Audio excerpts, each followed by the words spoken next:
Meus amados, vamos começar então. Hoje, no meu coração, quero fazer uma liturgia um pouco diferente, mais participativa.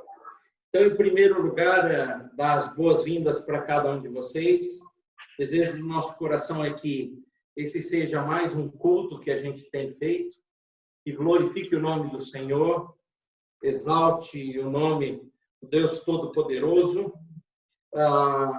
e que a sua vida também possa ser grandemente abençoada. Nós teremos nesse culto de hoje a participação de algumas pessoas e a gente vai fazer um culto um pouco mais interativo nesse domingo e eu quero contar aí com a participação de alguns dos nossos irmãos.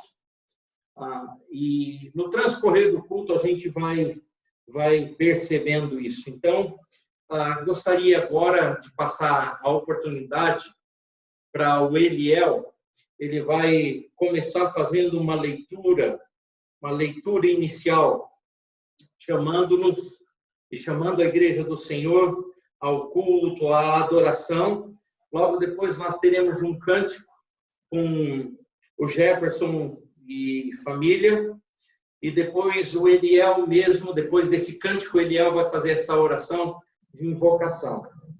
E aí nós teremos outro hino onde todos podem participar. Vamos dar início, então. Eliel, você pode ler com a gente e logo depois dessa leitura nós vamos fazer um cântico. Ok. Vamos lá? Boa noite, irmãos. Por favor, vamos abrir nossas Bíblias em Isaías 40. Nós vamos ler de 28 a 31. Todos prontos? Isaías 40, de 28 a 31. Então, leiamos. Não sabes, não ouviste que o eterno Deus, o Senhor, o Criador dos fins da terra, nem se cansa, nem se fatiga? Não se pode esquadrinhar o seu entendimento. Faz forte ao cansado e multiplica as forças aos que não têm nenhum vigor. Os jovens se cansam e se fatigam, e os moços de exaustos caem. Mas os que esperam no Senhor renovam as suas forças. Sobem com asas como águias, correm e não se cansam, caminham e não se fatigam. Amém. Glória a Deus. Amém.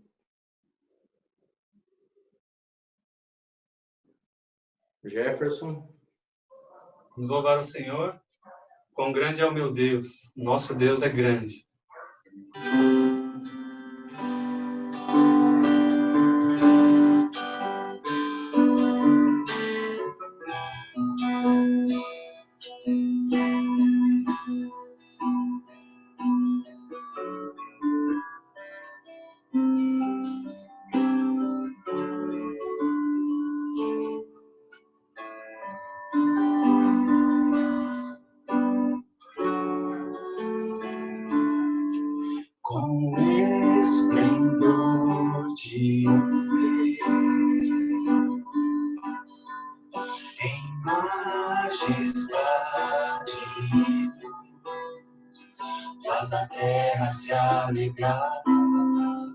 Faz a terra se alegrar.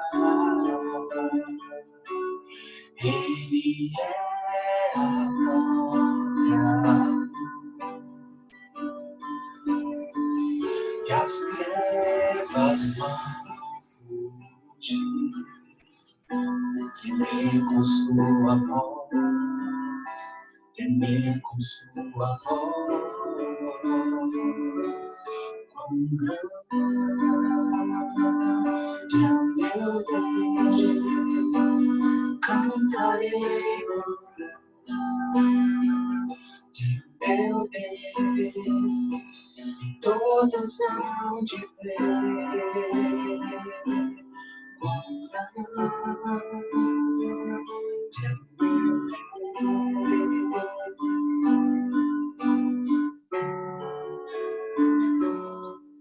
Por gerações ele é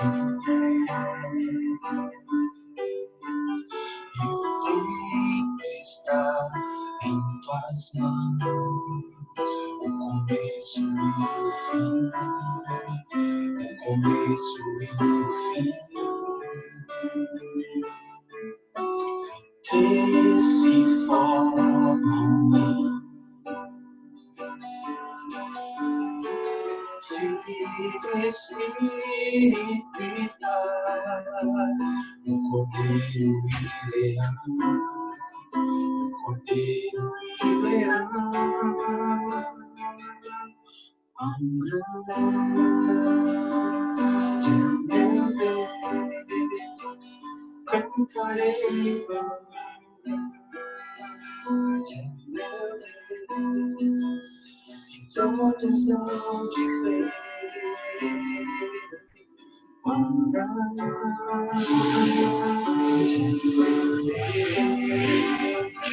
Deus, sobre todo nome é você. Tu és digno do louvor,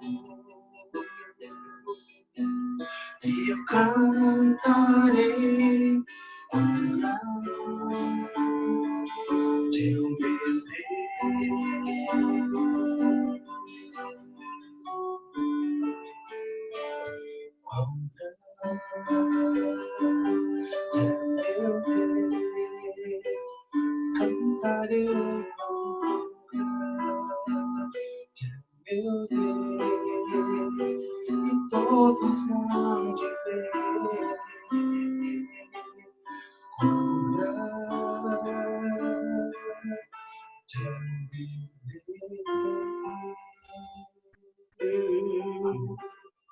Amém. Oremos. Senhor Deus maravilhoso, graças te damos, Senhor, porque o Senhor é grande, o Senhor é maravilhoso, Pai. O Senhor é nosso Deus querido, aquele que cuida de nós com amor, carinho, que nos ensina, que nos exorta, Pai. Por isso nós somos gratos ao Senhor, Pai. Obrigado, Senhor, por esse dia.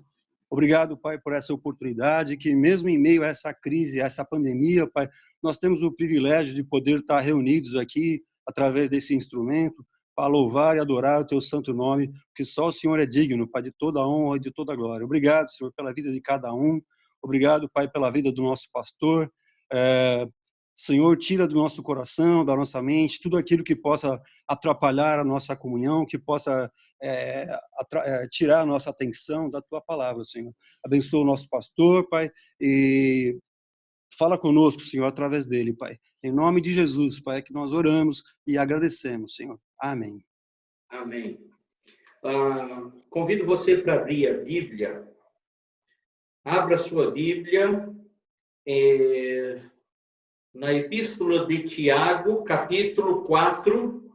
Nós leremos dos versos 7 a 10. Tiago 4, 7 a 10. O texto está sendo projetado aí para você. E Tiago, escrevendo, diz: sujeitai-vos, portanto, a Deus, mas resisti ao diabo, e ele fugirá de vós. Chegai-vos a Deus, e ele se chegará a vós outros. Purificai as mãos, pecadores, e vós que sois de ânimo dobre, limpai o coração. Afligi-vos, lamentai e chorai. Converta-se o vosso riso em pranto, e a vossa alegria em tristeza. Humilhai-vos na presença do Senhor, e ele vos exaltará. Uma chamada que nós temos aqui na palavra de Deus a reconhecermos quem somos, colocar a nossa vida diante de Deus, nos dobrar diante do Todo-Poderoso, pedir perdão por aquilo que temos feito, lamentar pela nossa condição, reconhecer quem somos e reconhecer quem Deus é e aquilo que Ele faz por nós. É um convite a um quebrantamento genuíno na presença do Senhor. Nessa semana nós fomos convocados, fomos convidados a fazer um jejum pela nossa nação.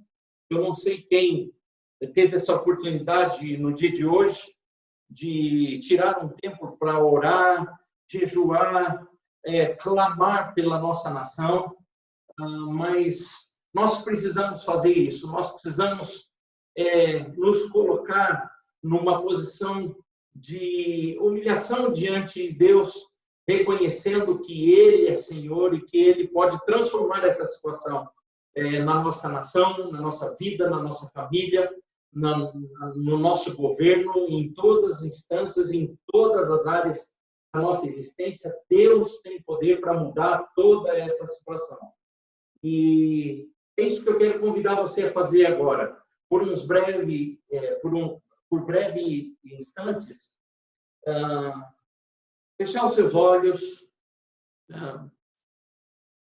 levar a sua mente cativa à vontade de Deus, se desvencilhar dos pensamentos, dos problemas, de todas as coisas e colocar a sua vida diante do Senhor nessa hora, reconhecendo quem Ele é, quem você é, pedindo perdão, intercedendo pela sua vida e também por esse momento em que nós estamos passando. Vamos orar ao Senhor. Recline a sua cabeça e vamos orar. Ao final desse tempo, eu peço que o Paulo Sérgio, da Nana, termine esse momento, esse breve momento, com uma oração audível.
Pai querido, nós te agradecemos, Senhor, por essa oportunidade de te adorar, Senhor, de te servir, de louvar o teu santo nome, Pai.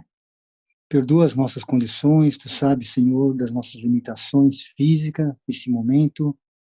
Na certeza, Pai, que os nossos corações estão unidos como igreja, Senhor, como igreja de boas novas, estamos unidos para te adorar e cada um no seu lar, mas com o coração unido, Senhor, nesse propósito, Pai. E essa é a nossa oração de agradecimento e de súplica a Ti, Senhor, querido.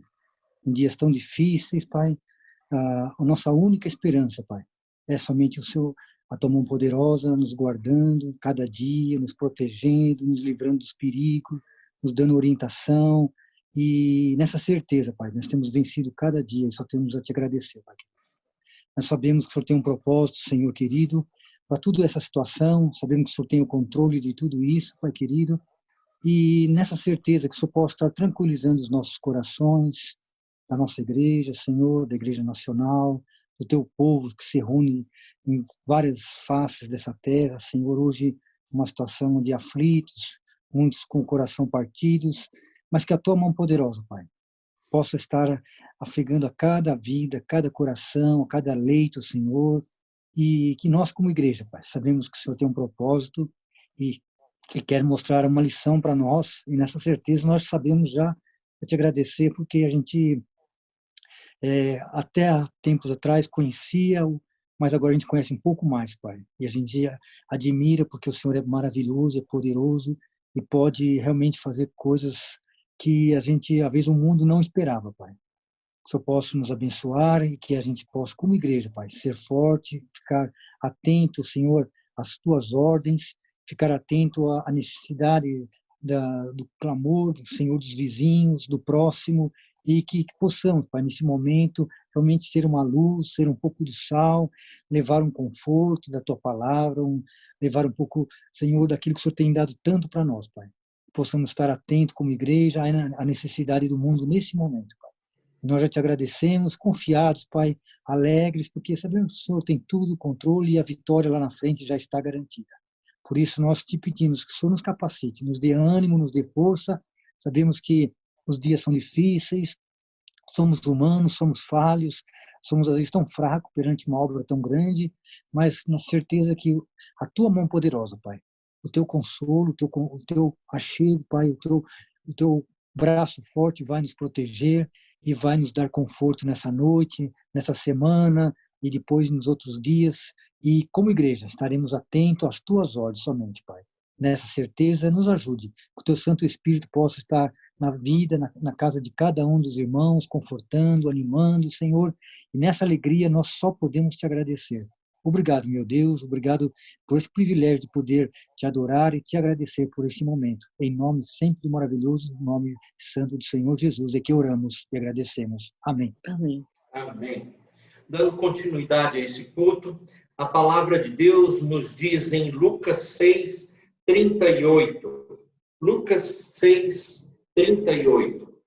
Dai e dar-se-vos-á, boa medida, recalcada, sacudida, transbordante, generosamente vos darão, porque com a medida com que tiverdes medido, vos medirão também. Parte do culto ao Senhor é esse momento que nós temos de entregar ou devolver a Deus aquilo que Ele nos tem dado. Na verdade, dizimar e ofertar é uma atitude de gratidão, não de obrigação, não de pagamento, mas de retribuição por aquilo que Deus tem feito, por fidelidade e por obediência. A palavra dele nos diz isso, e ofertar e dizimar é parte do nosso culto a Deus. Então, agora, enquanto nós adoramos ao Senhor com um cântico, vai aparecer aí no rodapé da letra os nossos dados, para você poder fazer a sua oferta, o seu dízimo, se ainda não fez. E logo depois eu estarei orando, e aí nós vamos ouvir a palavra do Senhor e compartilhar a palavra do Senhor nessa noite. Vamos adorar ao Senhor, então?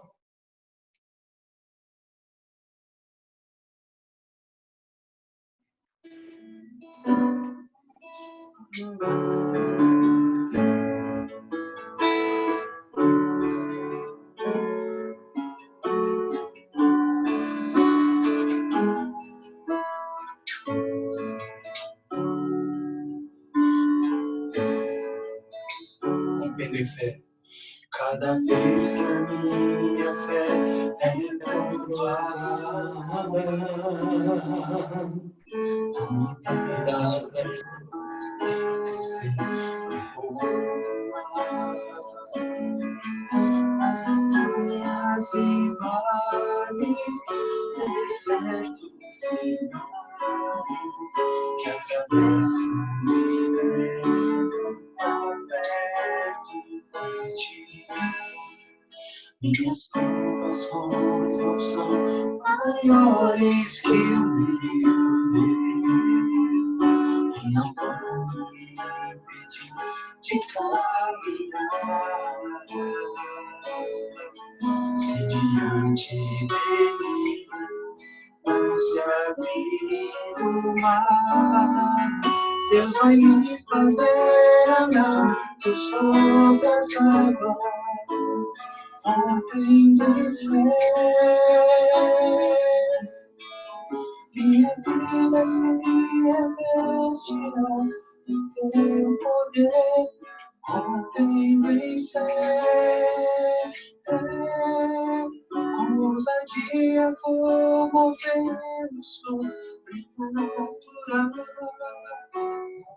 Vou lutar e vencer, vou plantar e colher. A cada dia vou viver rompendo em fé.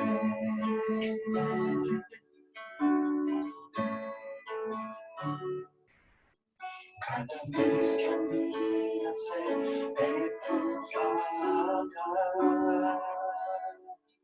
tu me dás a chance de crescer e caminhar. As montanhas e vales, desertos e mares que atravessam o não tá perto de ti. Minhas provações não são maiores que o meu Deus e não vão me impedir de eu caminhar. Se diante de mim não se abrir o mar, Deus vai me fazer andar por sobre as águas, rompendo em fé. Minha vida se revestirá do teu poder, rompendo em fé. Com ousadia vou mover o sobrenatural. Vou lutar e vencer, vou plantar e colher. A cada dia vou viver rompendo em fé. A cada dia vou viver rompendo em fé. A cada dia vou viver rompendo em fé. Amém.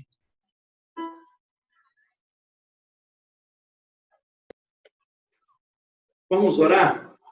Pai, muito obrigado por esse momento em que nós podemos, como sinal de gratidão do nosso coração, não por obrigação, mas porque nós reconhecemos quem o Senhor é e tudo aquilo que o Senhor tem feito nas nossas vidas. E além dos nossos dons e talentos, o nosso serviço, o nosso próprio coração, nós entregamos ao Senhor e devolvemos ao Senhor parte daquilo que o Senhor tem nos dado. É isso que a palavra nos ensina. Pai amado, muito obrigado por esse texto que nos exorta a sermos contribuintes na tua seara, Deus. Agora eu peço que o Senhor seja gracioso para com cada um dos nossos irmãos, Pai, que o Senhor possa sustentá-los, que o Senhor possa fazer com que os seus suprimentos, as suas necessidades sejam cada vez mais supridas pelo Senhor mesmo, que a vida deles seja abundante no Senhor e que toda necessidade que o irmão ou irmã venha passar, ao Senhor se mostre um Deus fiel e que ele possa ser sustentado por ti. Não só materialmente, mas também dando-nos alegria, tirando de nós toda opressão, toda tristeza, toda angústia. Deus, toda ansiedade que esse momento traz na nossa vida, nós depositamos em ti a nossa confiança. E pedimos que o Senhor abençoe. Deus, o nosso fruto, o fruto do nosso trabalho, abençoe, Senhor, a cada irmão da nossa igreja. Nós te agradecemos e bendizemos. E agora, Pai, pedimos a tua bênção para esse tempo onde compartilharemos a tua palavra. É o que pedimos e agradecemos em nome de Jesus. Amém. Amém. Quero convidar você a abrir a palavra de Deus no Evangelho de Lucas, capítulo 22. Lucas 22, nós leremos inicialmente 2 versículos. Lucas 22, versículo 31 e 32. Lucas 22, 31 e 32. A palavra de Deus nos diz: Simão, Simão, eis que Satanás vos reclamou para vos peneirar como trigo. Eu, porém, roguei por ti, para que a tua fé não desfaleça. Tu, pois, quando te converteres, fortalece os teus irmãos. Eu, porém, roguei por ti, para que a tua fé não desfaleça.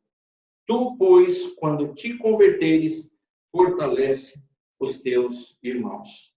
Quero compartilhar o seguinte tema com vocês nessa noite. Discipulado, um caminho a ser percorrido pela fé. E aí você me pergunta, reverendo, pastor, o que tem esse texto na questão de discipulado? Veja bem, quero compartilhar com vocês uma citação que nós já compartilhamos com os nossos líderes em treinamento essa semana, de Larry Richards, em seu livro Teologia do Ministério Pastoral. E ele diz assim: o discipulado envolve a reformulação da vida do cristão em direção à obediência, a fim de que possa tornar-se como Jesus. E continua: a missão da igreja não é simplesmente conseguir conversões, mas completar o processo da vida cristã fazendo discípulos. Então, existem 2 palavras-chave nesse título do que eu quero compartilhar com os irmãos nessa noite. A primeira dela é discipulado. O que vem a ser discipulado? No original grego, discipulado tem algumas palavras que designam a questão do discipulado, mas sintetizando e resumindo, ela tem um único significado.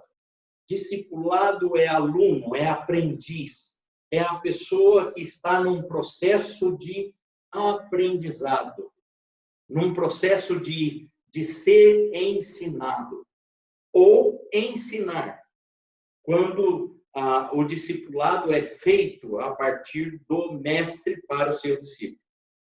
E agora sim, nós vamos voltar para o texto que nós lemos. Onde está implícito a questão do discipulado nesse texto que acabamos de ler, nesses 2 versículos? O que esses 2 versículos nos dizem? Nos diz. Primeiro, nós precisamos entender um pouco do contexto desses 2 versículos. Tudo começa num parágrafo anterior, numa perícope anterior, onde os discípulos estão discutindo entre si quem era o maior deles, quem parecia ser o maior, ou de maior importância, ou aquele mais considerado por Jesus. E eles travam essa discussão e certamente Pedro faz parte, Pedro está no meio dessa discussão, Pedro participa dessa discussão, e essa discussão é entre homens, entre os próprios discípulos, aqueles que andam com Jesus, que andavam com Jesus, e eles discutindo entre si quem deles era o mais importante. E no contexto da época, a gente precisa entender que um discípulo é exatamente a expressão daquela pessoa que se assemelhava mais ao seu mestre. E talvez havia um debate entre eles, a Bíblia não é clara, mas talvez entre os próprios discípulos ali naquela hora havia um debate de eu tenho aprendido mais, eu tenho imitado mais a Jesus, eu tenho feito o que Jesus faz, eu entendo, eu compreendo, e aquilo, e assim por diante. Coisas que são muito comuns para nós hoje. nesse momento aflora na vida do homem o seu desejo de aparecer, de ser notado, de participar, de ser considerado, de ser importante, de ser lembrado, de ser visto. Isso é o que está no coração dos discípulos, isso demonstra no coração deles algo extremamente carnal, algo que não era um ensino do mestre. Jesus, em todo o seu ministério, a ênfase do ministério de Jesus foi sempre demonstrar serviço. Ele veio para servir. Ele mesmo falava isso, e não para ser servido. E uma vez que ele tem por prerrogativa essa questão na sua própria vida, como mestre, como Senhor, como o próprio Deus encarnado,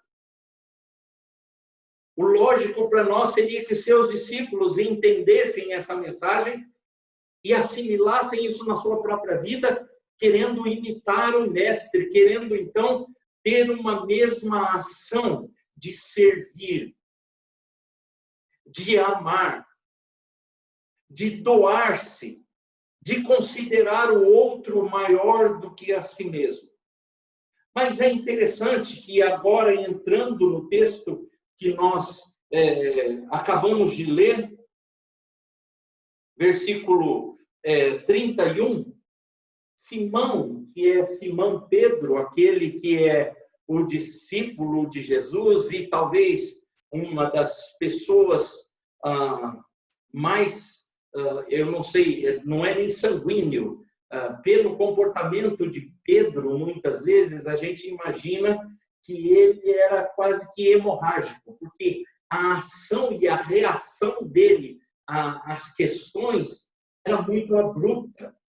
E não só isso, Pedro demonstrava, através da sua própria existência, um certo quê de arrogância, de prepotência, de estar à frente de todo mundo. Ele tinha essa necessidade, que talvez eu ou você tenhamos, ou muitas pessoas hoje têm, a necessidade de ser notado, de ser respeitado, de impor as suas ideias, de ser aquele que mostra através das suas ações que ele pode, ele é capaz, ele consegue, ele sabe.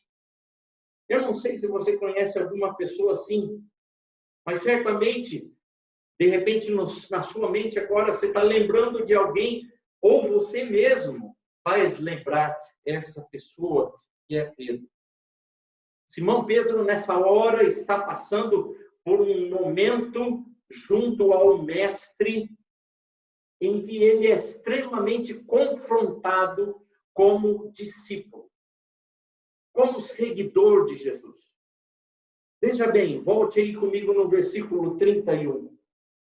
O próprio Jesus, o próprio mestre, vendo aquela reação dos discípulos, presente ali naquela discussão, eu imagino que aquilo causa um certo pesar, uma certa dor no coração de Jesus, e ele chamando Pedro, talvez o que mais se manifestava naquela confusão toda, Jesus diz: Simão, Simão. Geralmente, quando você repete no escrito judeu, quando você repete uma expressão, é que você quer chamar muita atenção para aquilo. E Jesus chama aqui no texto o nome de Pedro, aquele que haveria ser Pedro, duas vezes. E ele fala: Simão, Simão, eis que Satanás vos reclamou para vos peneirar como trigo. Jesus conhecia o caráter de Pedro. Jesus conhecia o pensamento de Pedro. Jesus conhecia suas ações, suas reações e suas intenções. Mais do que ninguém. E Jesus, nesse momento, não expõe Pedro a todo mundo, mas ele chama Pedro à parte e expõe para o próprio Pedro as suas fraquezas, as suas limitações. E Jesus, sabendo, antevendo aquilo que aconteceria na vida de Pedro, ele diz: Simão, Satanás reclamou para vos peneirar como trigo. E Jesus faz algo muito especial na vida daquele discípulo. Como mestre, como Senhor, como discipulador. Eu, porém, roguei por ti para que a tua fé não desfaleça. E olha que interessante essa afirmação. Tu, pois, quando te converteres, fortalece os teus irmãos. Que lições nós podemos tirar aqui? Que lições nós podemos tirar nesse texto? Tendo como tema discipulado, um caminho a ser percorrido pela fé. Nós vamos entender que, a exemplo de Pedro, o discipulado, ele não se dá só pela imitação pura e fria. Jesus, quando fala com Pedro, chama a sua atenção. Jesus, quando se dirige a Pedro, diz: Pedro, você se considera o cara, né? A pessoa. Você se considera o mais importante. E realmente, você é uma pessoa importante, Pedro. Mas saiba que acima da sua força, acima da tua própria capacidade, você vai ser tentado, você vai ser peneirado. O inimigo requereu de você testar a sua vida até o último. Colocar você à prova. Provar a sua fé verdadeira. Além de sermos seguidores ou imitadores de alguém, meus queridos, nós precisamos ter fé. Precisamos que essa fé que nós dizemos ter seja provada por Deus. Jesus sabia que muito do que Pedro fazia era baseado na sua própria força. Jesus sabia disso. E Jesus sabia que se Pedro fosse com essa força, peneirado, como o próprio Jesus diz, por Satanás, ele não subsistiria. Jesus conhece a minha vida e a sua vida. O Senhor conhece a nossa vida. E Ele sabe que na nossa própria força, na nossa própria capacidade, no nosso próprio intelecto, no nosso próprio conhecimento, se formos provados de forma profunda, se não tivermos a presença do Senhor, a fé salvadora, a fé que salva, a fé que fortalece, nós não subsistiremos. Não subsistiremos.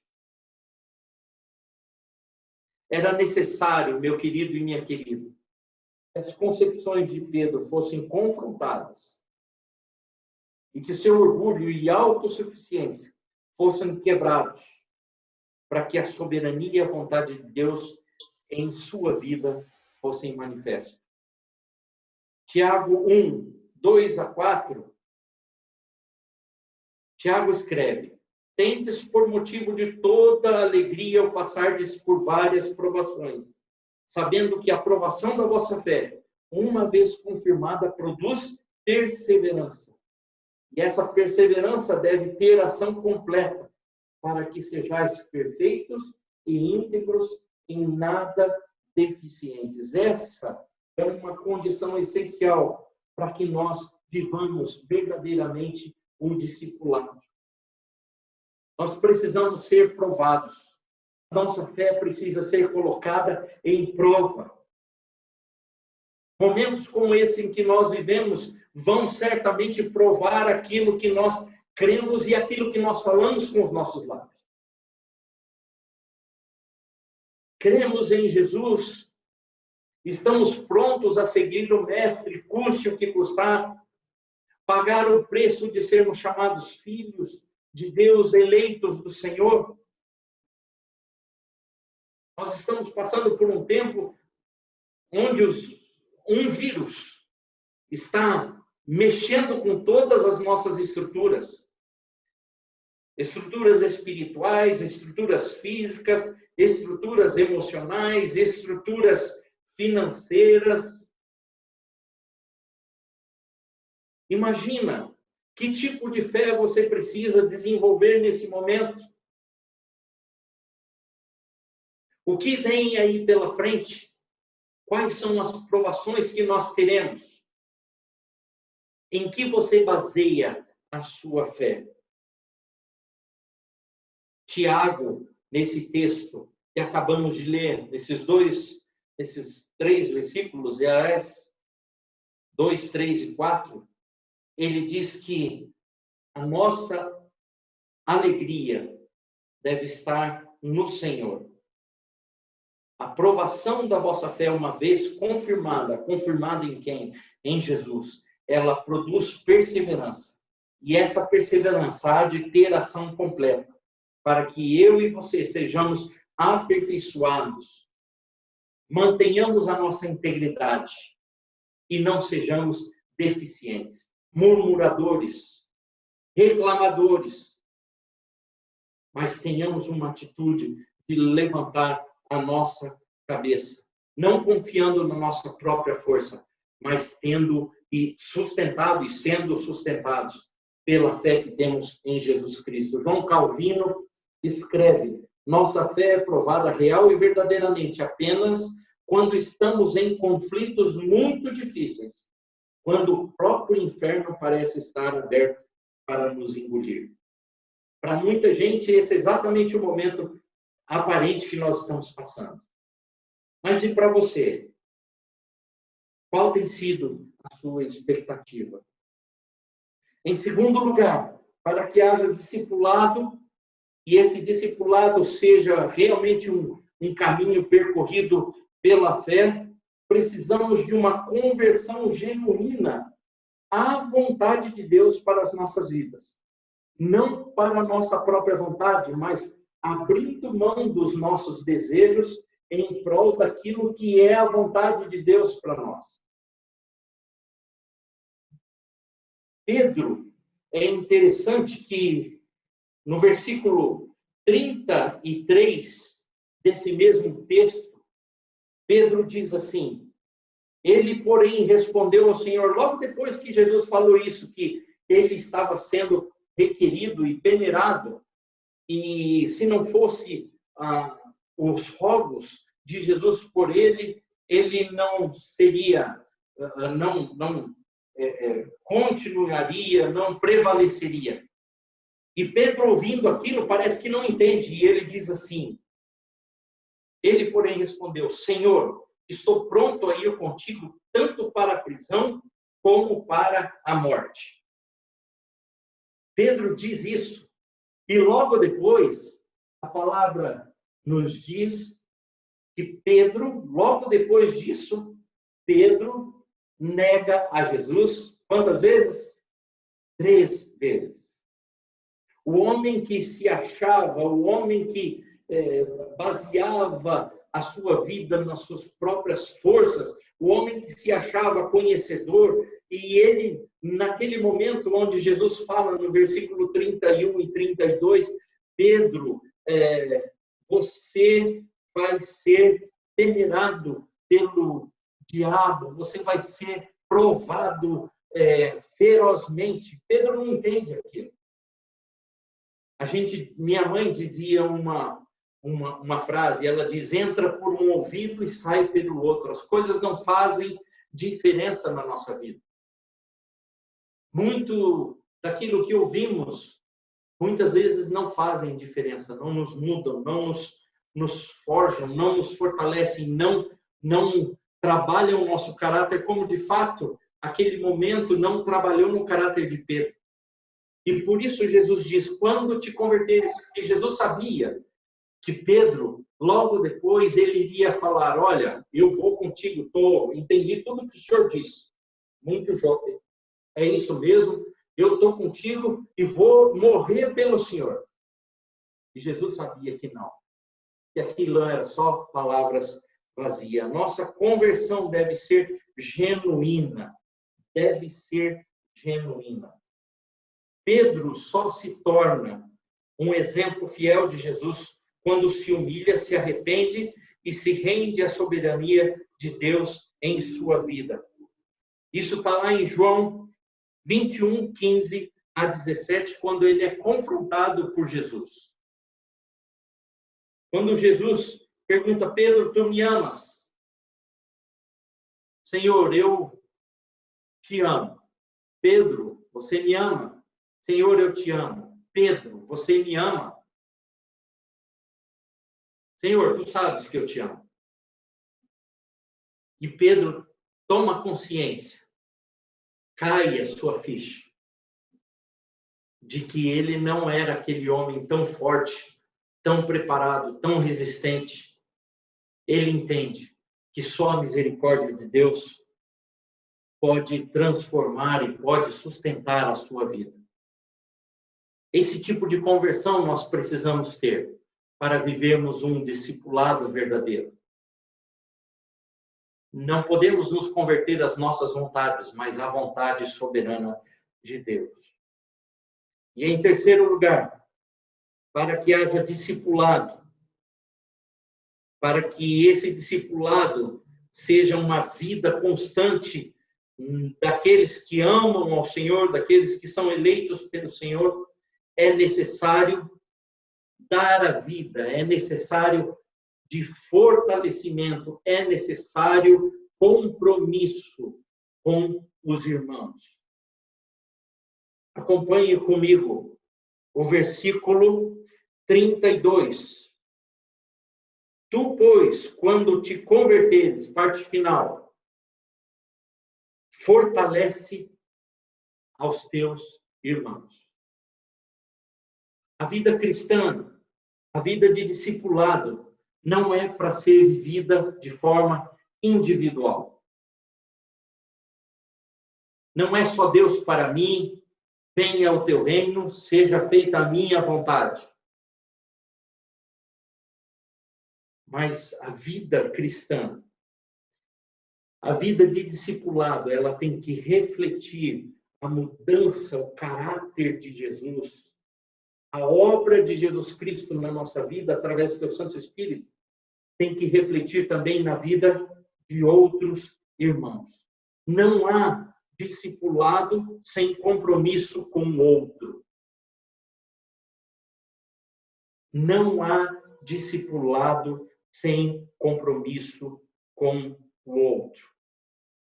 Pedro, depois da sua verdadeira conversão, Pedro, depois do momento em que ele declara o seu amor por Jesus verdadeiramente, Pedro, quando entende a mensagem do Evangelho de Jesus Cristo, logo após isso ele começa a pregar, ele fala, ele prega, ele edifica, ele exorta, ele ama verdadeiramente, ele anda com aqueles que haveriam de ser alcançados pela mensagem do Evangelho. Numa vida de discipulado, nós não estamos sozinhos. Nós precisamos do outro. É como um braseiro. Quem faz churrasco aqui sabe, se você acender só uma pedra de carvão e deixar ela ali acesa, mesmo que ela esteja vermelha, mas se ela estiver sozinha, ela se apaga logo. Ela precisa estar juntos com o outro para se manter acesa. Esse é o caminho do discipulado. Essa é a fé que Deus gera no coração daqueles eleitos, daqueles que realmente amam a sua palavra e amam o Senhor Jesus. Meu querido e minha querida, para que realmente haja discipulado na nossa vida, na sua vida, na minha vida, na nossa igreja, nós precisamos pensar nos outros e amar aos outros, servir aos outros, como o próprio Jesus serviu. Não considerando a si mesmo, mas aos outros superiores a si mesmo. Para concluir, eu gostaria de contar uma história. A história do lápis. Talvez você já ouviu. Um menino olhava a avó escrevendo uma carta. A certa altura perguntou: vó, você está escrevendo uma história que aconteceu conosco? E por acaso é uma história sobre mim? A avó parou a carta, sorriu e comentou com o neto: estou escrevendo sobre você, é verdade. Entretanto, mais importante do que as palavras é o lápis que estou usando.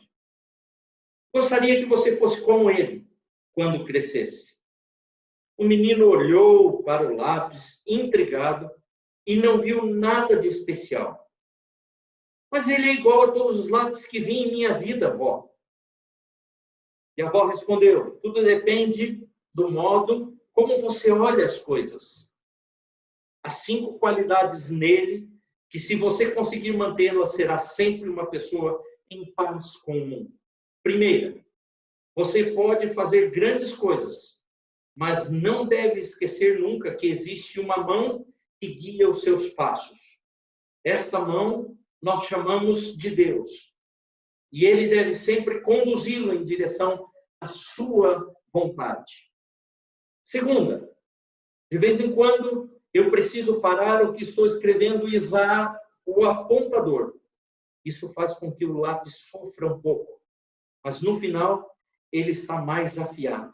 Portanto, saiba suportar algumas dores, porque elas o farão ser uma pessoa melhor. Terceira, o lápis sempre permite que usemos uma borracha para apagar aquilo que estava errado. Entenda que corrigir uma coisa que fizemos não é necessariamente algo mal, mas algo importante para nos manter no caminho da justiça. Quarta, o que realmente importa no lápis não é a madeira ou sua forma exterior, mas o que está dentro, grafite. Portanto, cuide daquilo que acontece dentro de você. E, finalmente, a quinta qualidade do lápis é que ele sempre deixa uma marca. Da mesma forma, saiba que tudo que você fizer na vida irá deixar traços. E procure ser consciente de cada ação. Esse é um exemplo daquilo que deve ser a vida de um discípulo e de uma pessoa que discipula, de um discipulador. Esse deve ser para mim uma história que exemplifica a minha vida e a sua vida. Simão Pedro, na verdade, passou por isso. Ele foi confrontado com Jesus, ou por Jesus. A sua forma de viver, a sua forma de pensar, a sua forma de agir foi profundamente confrontada e transformada pela ação do Mestre na sua vida. Eu e você precisamos mais do que nunca, e urge na nossa vida, sermos transformados, sermos usados, como Pedro foi naquele dia, pelo Mestre Jesus. Eu e você precisamos permitir que o Senhor trabalhe em nossa vida, quebrando aquilo que são os nossos próprios orgulhos, as nossas fortalezas, trazendo para nós graça, trazendo para nós a verdade, trazendo para nós o que significa ser discípulo, seguidor, aluno, imitador do Mestre Jesus Cristo. E assumirmos sobre a nossa vida o compromisso de pagarmos, de permitirmos que Ele trabalhe, mude, transforme o nosso caráter, as nossas ações e as nossas reações para a glória de Deus. Que Deus abençoe a sua vida, que você viva discipulado verdadeiro, percorrendo essa caminhada através da fé, dessa fé dada pelo Senhor dos Senhores, aquele que é o melhor mestre, aquele que tem condições de nos conduzir e de nos ensinar, Jesus Cristo, através da sua palavra. Que Deus abençoe grandemente a sua vida. Vamos orar? Pai amado, muito obrigado, Deus, pela tua palavra. Muito obrigado, Senhor, pelo privilégio de ter nessa noite comunhão com os meus irmãos. Abrimos a sua palavra. Obrigado por pessoas, Pai, como o apóstolo Pedro, que foi trabalhado pelo teu ensino, trabalhado, Senhor, pela convivência contigo e entendeu o que significa ser aluno, ser aprendiz, ser seguidor, e ele mesmo depois, através da sua própria vida, pôde ser exemplo. Nós pedimos que o Senhor nos conduza da mesma forma que conduziu aquele homem. Nos dê graça, graça sobre graça. É o que te pedimos e agradecemos em nome de Jesus. Amém. Amém. Vamos agora ao nosso cântico final. Vamos adorar ao Senhor com um hino, segurança e alegria. Né? O Jefferson e a Selma vão conduzir esse tempo e logo depois nós teremos a oração e a bênção apostólica.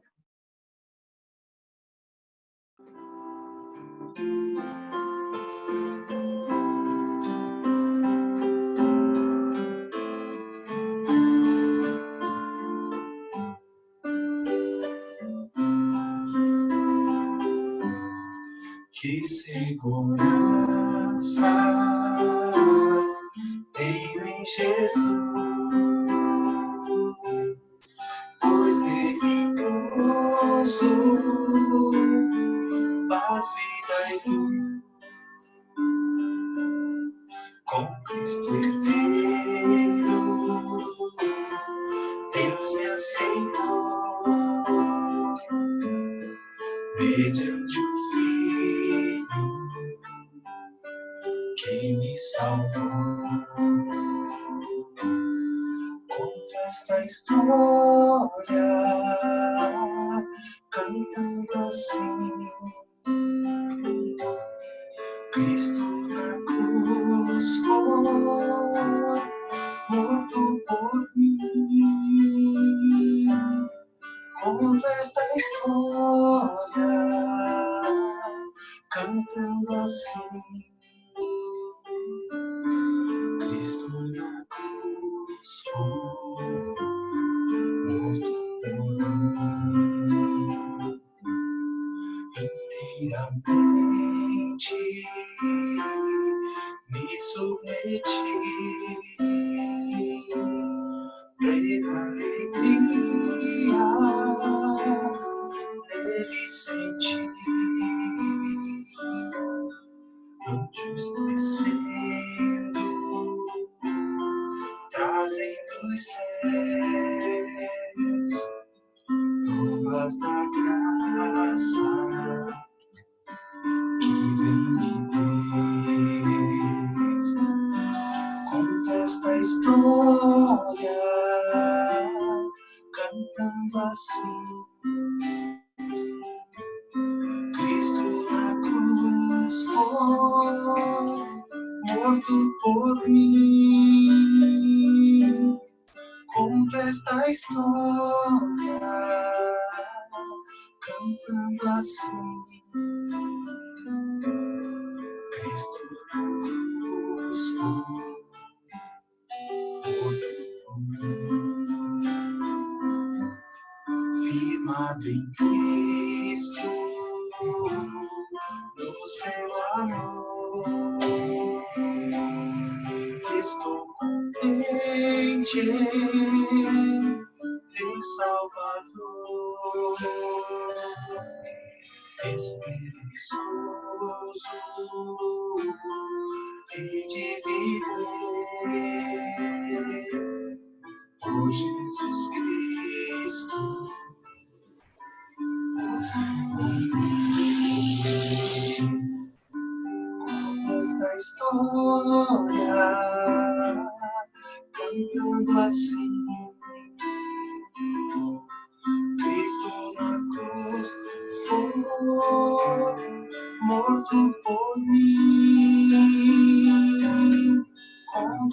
história, cantando assim,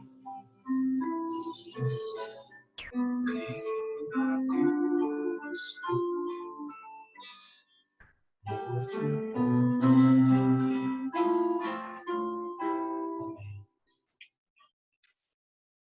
Oremos. Deus, muito obrigado por esse tempo tão precioso com os meus irmãos, mesmo que através da tecnologia, do vídeo. Eu peço que o Senhor guarde o coração deles, as suas famílias, a sua saúde, seus bens. Deus amado, aquilo que eles precisam para mais essa semana, que o Senhor possa agir na vida de cada um, tirando, Senhor, toda a ansiedade, trazendo paz, a paz que excede todo entendimento, possa guardar o coração de cada um dos meus irmãos.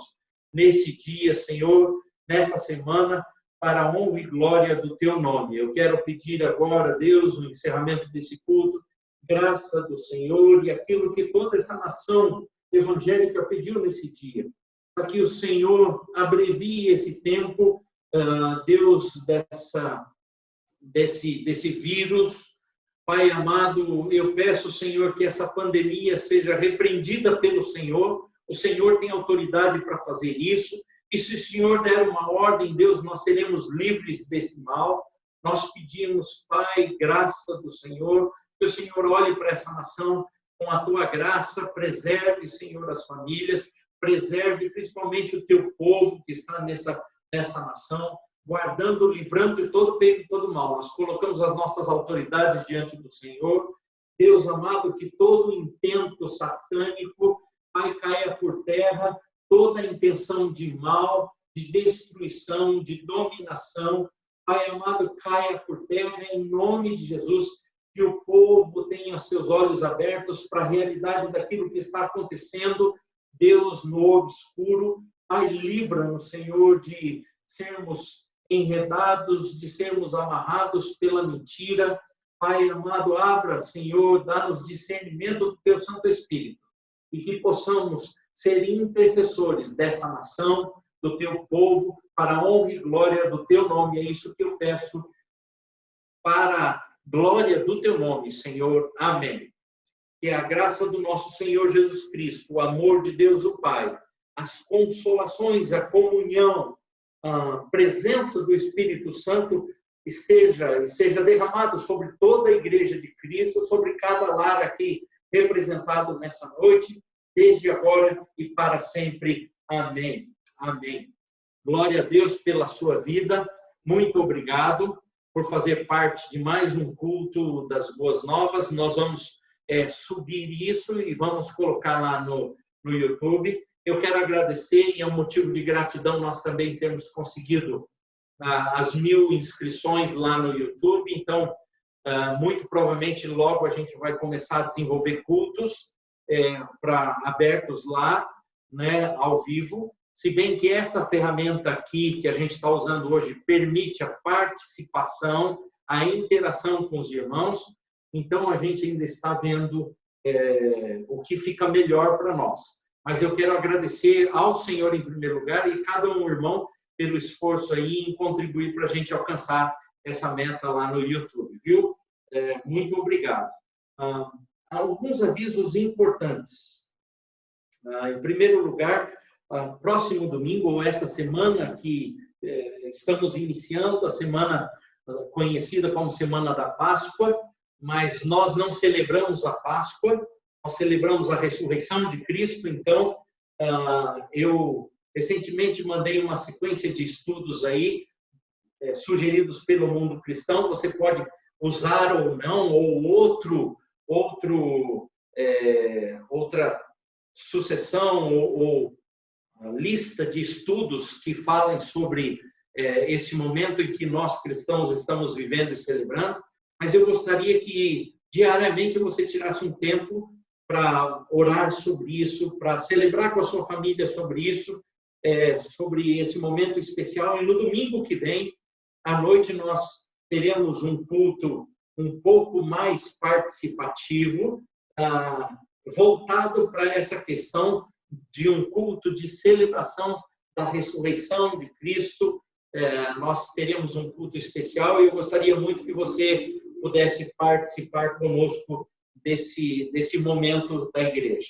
Quarta-feira teremos o nosso estudo bíblico e o nosso tempo de oração, e também para aqueles que fazem parte do treinamento de líderes de pequenos grupos, nós já retomamos, teremos também na quarta-feira, e aguardem orientações através das nossas mídias sociais, e o nosso desejo é que Deus abençoe a cada um de vocês permaneçam firmes, animados, sabendo que Deus tem o controle da nossa vida, não somos nós.